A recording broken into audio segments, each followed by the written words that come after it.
Assalamualaikum warahmatullahi wabarakatuh.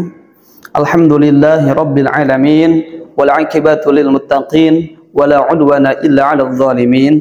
Asyhadu an la ilaha illallah al-malikul haqqul mubin, wa asyhadu anna Muhammadan shadiqu 'adil amin. Amma ba'du. Ikhwan fillah yang dirahmati Allah Subhanahu wa taala, semoga kita semua dijadikan hamba Allah yang takwa, yang selalu istiqomah dalam beribadah kepadanya. Dan tak lupa ikhwan fillah, kita berdoa kepada Allah, semoga Allah memberikan kesehatan pada kita, pada keluarga kita, anak-anak kita, dan semoga Allah melimpahkan rezeki yang berkah. Yang mempunyai hutang, semoga Allah kasih jalan untuk bisa melunasinya. Yang mempunyai hajat-hajat, semoga Allah kabulkan hajat-hajatnya. Dan ikhwan fillah, semoga kita dijadikan umat baginda Nabi Muhammad SAW. Amin ya Allah ya rabbal alamin. Sahabat yang beriman yang dirahmati Allah Subhanahu wa taala, kita bersolawat dulu yuk kepada baginda Nabi Muhammad supaya kita mendapatkan keberkahan dan ampunan. Kalau bisa kita tuliskan salawat di kolom komentar. Kita tuliskan dan bacakan Allahumma salli ala sayyidina Muhammadin wa ala ali sayyidina Muhammadin. Ikhwan fillah yang dirahmati Allah Subhanahu wa ta'ala, keutamaan setelah kita sholat yaitu berzikir kepada Allah Subhanahu wa ta'ala. Ada sholat yang paling spektakuler dan dahsyat keutamaannya. Di antaranya itu sholat isya dan sholat subuh. Sehingga ikhwan fillah ada pernyataan Rasulullah, ada hadis Rasulullah, asqul sholati 'alal munafiqina sholatul isya wal subhi. Salat yang paling berat kepada orang-orang yang munafik adalah salat isya dan salat subuh. Maka kita jangan pernah tinggalkan salat fardu yang 5 waktu. Nah, sehingga di dalam sholat subuh ada keutamaan. Orang yang menunaikan sholat subuh berjamaah, maka dia seakan-akan dia itu melakukan qiyamul lail dari malam hingga subuh.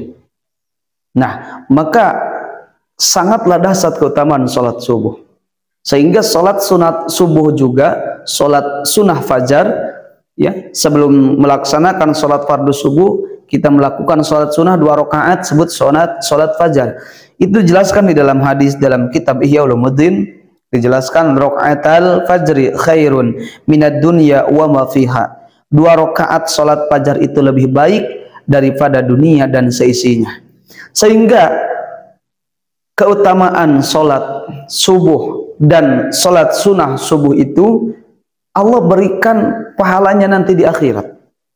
Ketika kita menjalankan, melakukan sholat sunnah qabla subuh, maka kita akan diberikan oleh Allah keberkahannya, bukan pahalanya. Pahalanya Allah berikan nanti di akhirat.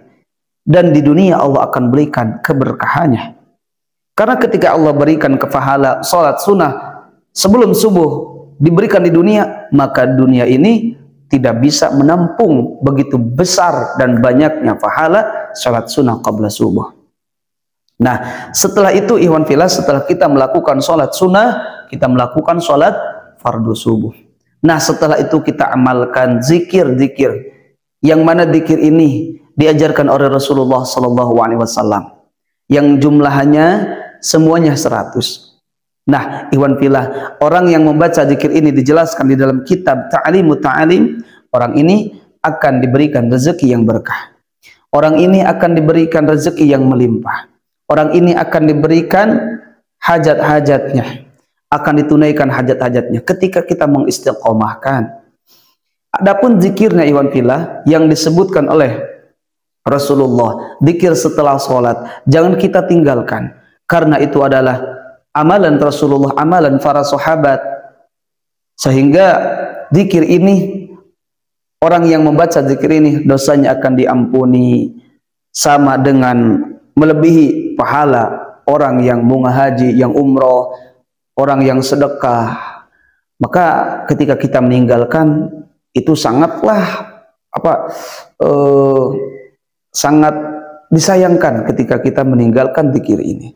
Adapun kalimat zikirnya ikhwan fillah, sahabat, yang dijelaskan di dalam beberapa hadis disebut dengan zikir nabawiyah, yaitu zikirnya subhanallah 33 kali, alhamdulillah 33 kali, Allahu akbar 33 kali, jumlah menjadi 99, dan diakhiri dengan kalimah la ilaha illallah wahdahu la syarikalah lahul mulku wa lahul hamdu yuhyi wa yumitu wa huwa ala kulli syai'in qadir.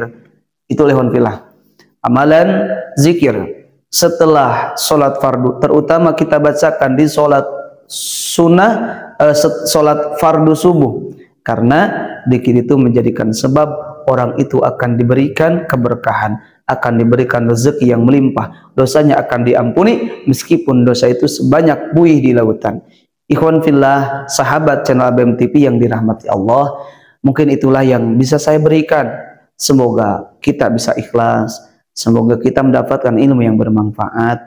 Billahi hidayah wa taufik. Wassalamualaikum warahmatullahi wabarakatuh.